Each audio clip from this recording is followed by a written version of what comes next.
Welcome back, troops. Let's tab 59. What a cracking day. Check this out. Anyway, I want to chat to you today about Bergen-Belsen, or Belsen, the concentration camp, from the Nazi concentration camp back in World War II. Because just recently I saw on the TV the coverage of to commemorate the 80th anniversary of the liberation of Auschwitz. King Charles went out there for the commemoration, and there was a big one in London, and the Prince and Princess of Wales attended that. And that got me to thinking about my own experience of Belsen concentration camp. Now, a couple of reasons why, and I'll go into them later. Well, I'll go into the second one later. First of all, like many British Army Cold War veterans that were stationed in Germany, a lot of you, if you're watching, would have been near Belsen. Now, whether you visited the memorial there of Belsen concentration camp or not, you might have also just been in the Hona area. Now, Hona is a big camp, lots of lads stationed there, armoured units, etc., infantry. Or if you weren't even stationed at Hona, you may have visited there. You may have visited Hona training area, in particular Hona ranges, the tank ranges, artillery ranges there, and the old roundhouse, NAFI, in Hona camp. So a lot of guys would have been in that area, and many of them would have visited Belsen concentration camp, the memorial of, because the camp's not there anymore, and I'll go into that again later. So that's one of the reasons why I want to chat about it. But there's another reason, which I'll go into a bit later in the video. So, Belsen then, when the camp was first built there, it was a German Army Wehrmacht camp. Just a normal barracks for housing German soldiers, because you had the training areas nearby, and they are quite good training areas, and they were used heavily back then as they are today, I'm sure. So it started off as that, as an army camp, and later, as they started to take a lot of prisoners, they were using it as a prisoner of war camp, and in fact they held prisoners of war there, ready for exchange for their own prisoners with other armies. So that's what it was used for initially, and then it started to be used as a forced labour camp. Now, Belsen, not like some of the other camps, especially Auschwitz, Auschwitz was a real proper death camp, in that the people, mainly Jewish, not all, they had all other sorts of prisoners there, but it was a death camp. Auschwitz was a death factory, so they basically got them there, selected who they wanted to use for forced labour, and anyone they didn't want was straight into the gas chambers and then into the crematoriums. Awful. But Belsen wasn't like that. Belsen didn't have gas chambers, and Belsen didn't have crematorium. It was a labour camp, a forced labour camp. In fact, I think what was going on there was they had nearby some sort of leather factory, and I believe that what they did with the prisoners was recycling shoes. So I think a lot of the shoes that they were taking off of people that were going to these various camps was brought up there, and the prisoners were made to take the leather from the shoes, separate the sole, take the leather, and the leather was being recycled and used for other things. So that's basically what was happening at Belsen at the time. So then, in the winter of 1944, the Red Army, were pushing the Germans out of Russia and towards Poland. And it made a bit of a panic. The Germans started to panic, the SS started to panic, and decided they needed to clear out Auschwitz as much as possible. Try to get all the staff out and also the prisoners. And so they had the death marches westward, moving them away from the advancing Russians. And a lot of people died on those death marches.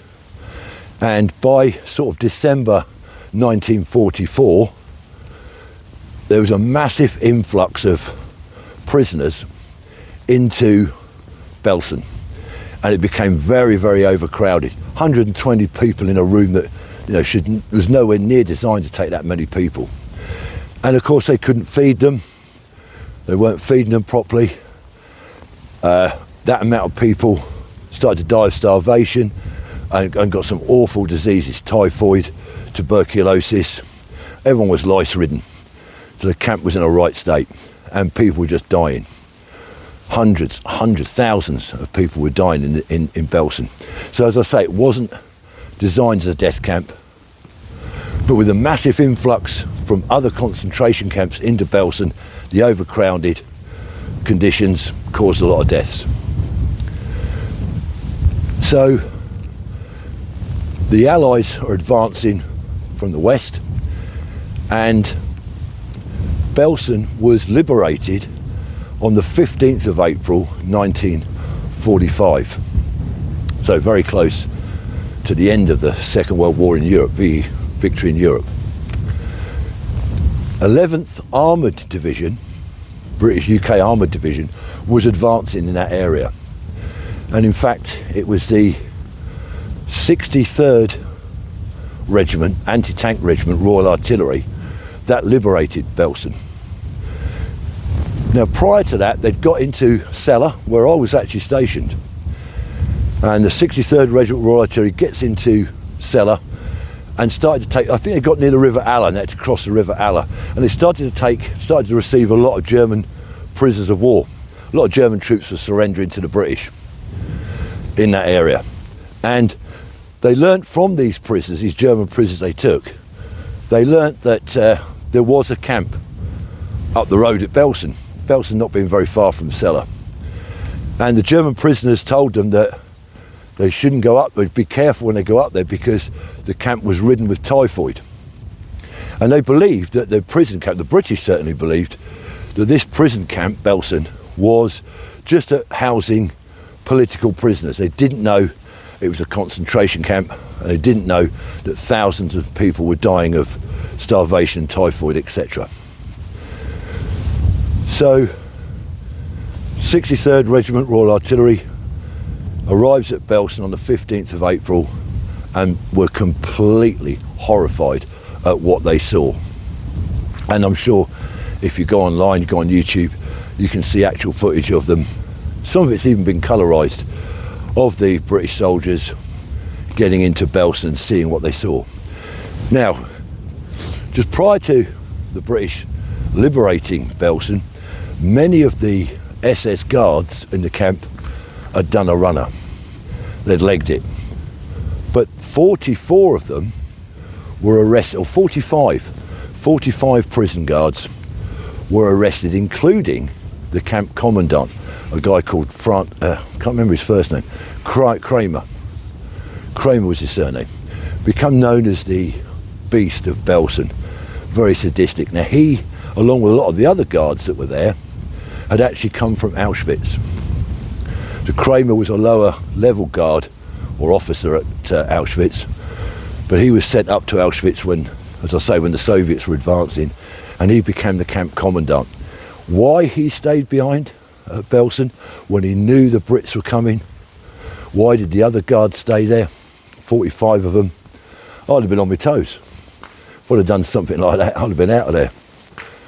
But him, and like I say, 44 others stayed behind in Belsen and were captured and arrested. In fact, it took them about 3 days to actually arrest them, because when they first got there, and all the staff were there, didn't really know what was going on, the Brits, and they were sort of still controlling the camp to a degree. But after a few days, it was clear what had happened, and they arrested them all. Lots of female SS guards there. Amongst them was 3 notorious ones, which later were dealt with. So they've captured them, and the first war crimes trials happened. Now, we all know about the Nuremberg war crimes, where they got all the top SS people in the Nazi regime, but that was later on down the line. In fact, that trial happened after the Second World War in Nuremberg. But this was in North Germany, and it was conducted, the war crimes trials were the first ones to be conducted.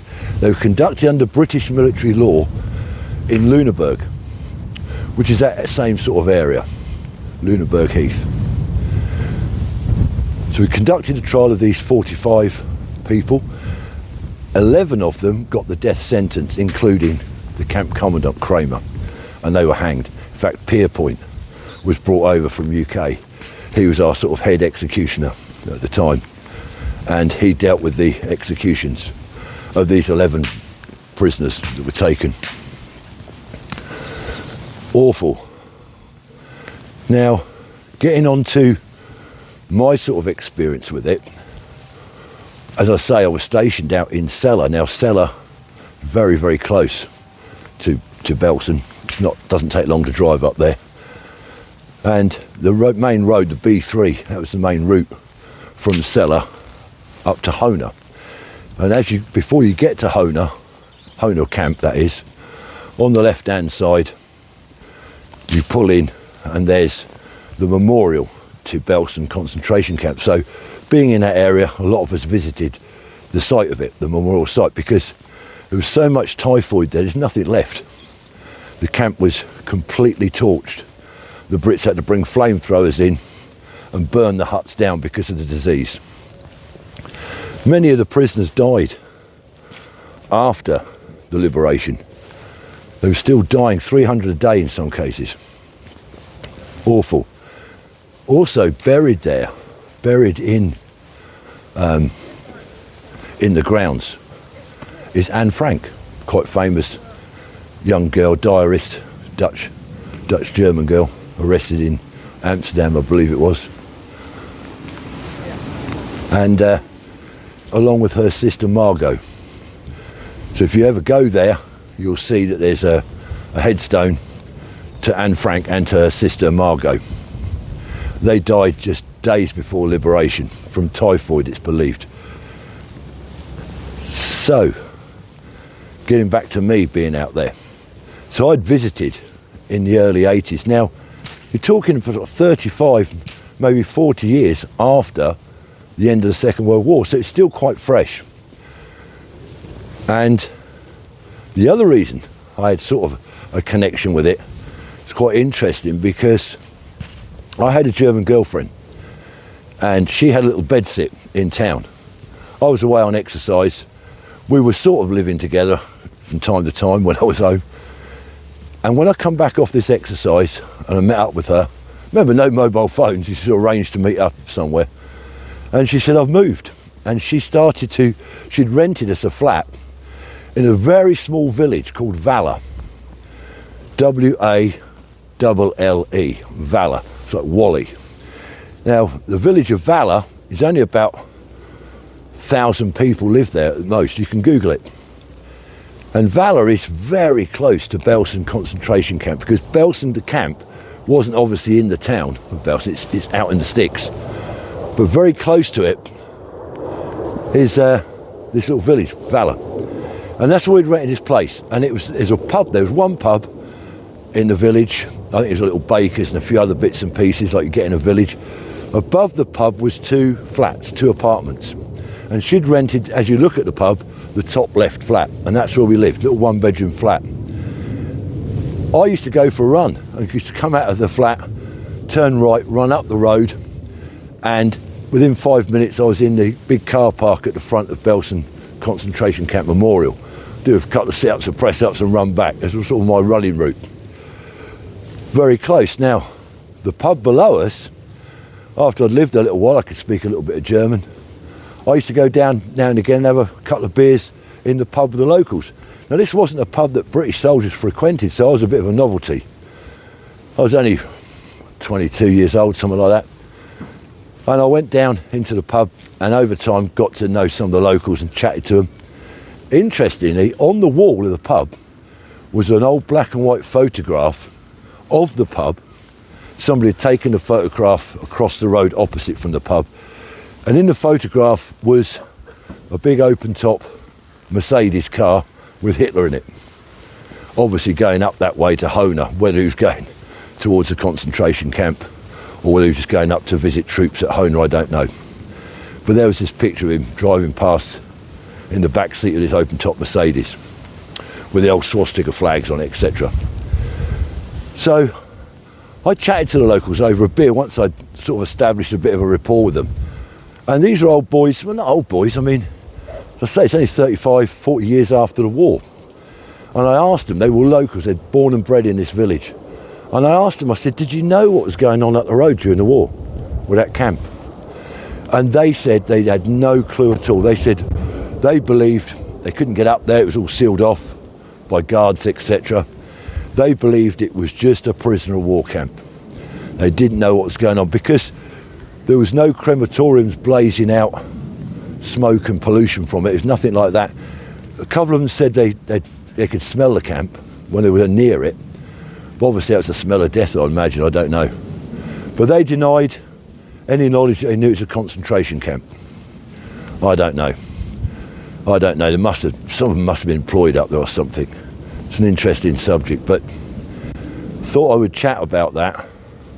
A little chat about Belsen concentration camp. If you ever do go out that way, not that you would, but if you ever do go out that way, is it worth a visit?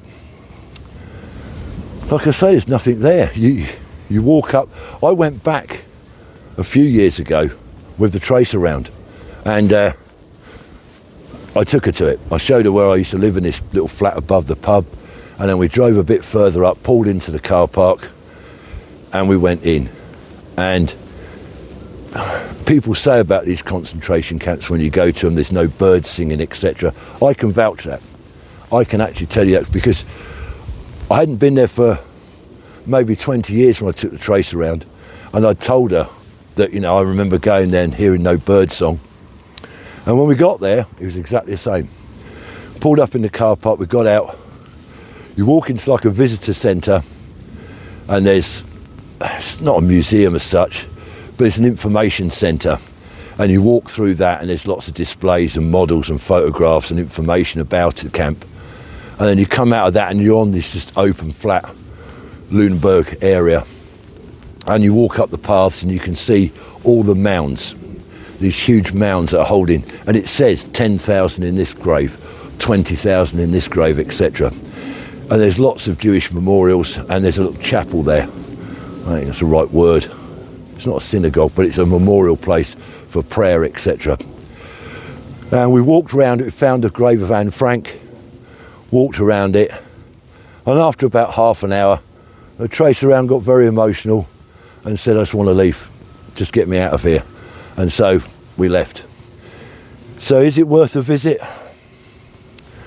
There's not a lot to see. It's not like Auschwitz where you go and they've got the actual buildings and the crematorium if you want to look at that sort of stuff. I don't particularly, but I'd say if you're in the area, go and have a look. I wouldn't suggest it's something you make a single journey just to go and see. Unless, of course, you know, you want to pay your respects there, you've got a relative or you know somebody, or you just want to pay your respects to what happened there. So that was Belsen concentration camp, the bits and pieces that I knew about it or know about it and bits I can remember. So that's that one. If you're new to my channel and you haven't subscribed, please consider it. I'm not saying do it, I'm saying consider it. Stay safe, troops, enjoy the weather, and until the next time, let's tab.